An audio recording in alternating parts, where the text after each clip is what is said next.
Imagine you're a mechanic. Your driver has just won a race. He pulls into the pits, takes off his helmet, and tells you, "I drove the entire race without brakes."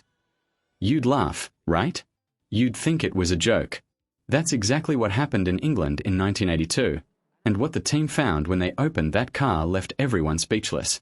Today, you're going to find out how Ayrton Senna won a race without front brakes. And I mean that in the literal sense, without brakes. Welcome to Inside the Grid, soon to be the most complete Formula One channel.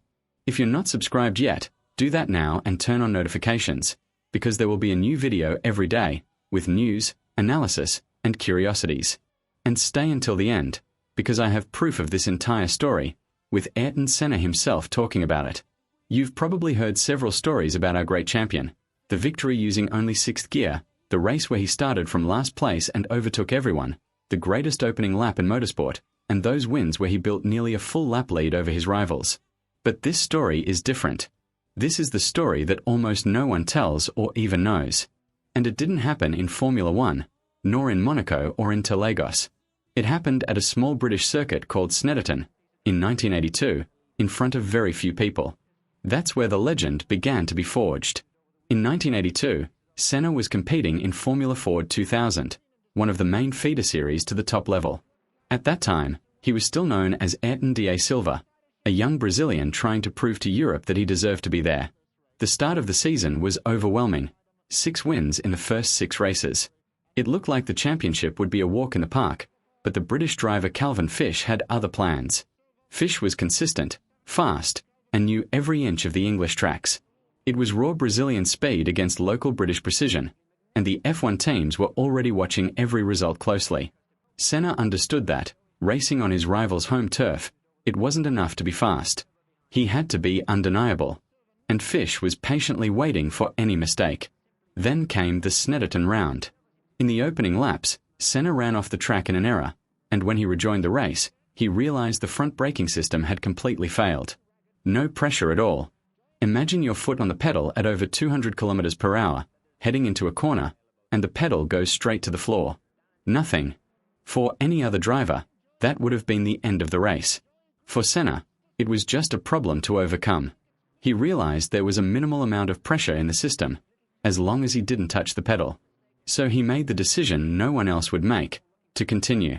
To control the car, he started using only engine braking, downshifting so aggressively that the engine roared, using the mechanical resistance of the gears to slow down before the corners. The result? The car became extremely difficult to drive, and fighting for positions seemed impossible. For 2 laps in a row, he was slower than everyone else on track. It looked like the only option was to bring the car into the pits, but he chose to stay out so he wouldn't give Fish any opportunity in the championship. And then came the first surprise. On the 3rd lap, he managed to match the pace of his rivals, who had perfect brakes. After that, the unbelievable. He realized he was faster than the others, and started making overtakes. Ayrton Senna crossed the finish line in 1st place. At the time, without telemetry or radio, no one in the paddock knew what had happened. When the race ended, Senna stopped in the pits, took off his helmet, and told the team. The mechanics simply didn't believe it. Not because they doubted him, but because it was physically impossible. Driving under those conditions was difficult. Winning was unthinkable. The team principal asked them to open the braking system. The front discs were cold. Completely cold, as if they had never been used. In that silence inside the garage, everyone understood. This wasn't just a fast foreign driver. It was a phenomenon. And without realizing it, they were witnessing the birth of the greatest myth motorsport has ever known. That same ability to adapt is what, years later, allowed him to win at Lagos using only 6th gear. The legend wasn't born in Formula One. It was born right there, in Snetterton, in 1982, in front of a few people, at a circuit most will never visit. Before I prove to you that this story is real. Now let me ask you, did you know this story? Write here in the comments what you thought. And check out the links I've left in the description with products every Senna fan needs to have, like the 1991 McLaren MP46 model, with an insane level of detail, and the kart models that mark the beginning of his career. Get yours before they're gone, because these sell out fast. Don't leave without liking, subscribing, and turning on notifications. For a channel that's just starting, it makes all the difference. I'll see you in the next video. Take care, And welcome to Inside the Grid. Now turn on subtitles with automatic translation to see what Senna said about this race. Como é que foi vencer aquela prova em Snetterton com um carro sem freio? Aquilo lá foi interessante porque o momento mais engraçado foi logo após a corrida.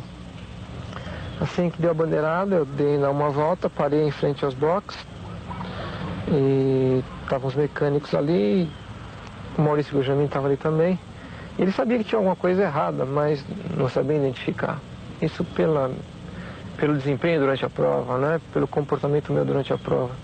E aí quando eu disse que não tinha os freios, porque tinha perdido logo na primeira volta, numa escorregada que eu dei na saída da pista, eles não acreditaram. Eu falei, bom, vai lá e coloca a mão no disco de freio, porque geralmente o disco de freio no carro de corrida é hiper quente.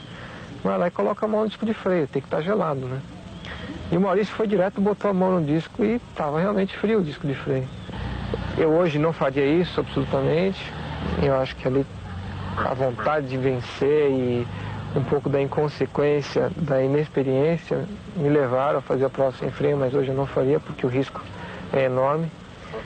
Mas na época valeu, e valeu como experiência para hoje em dia.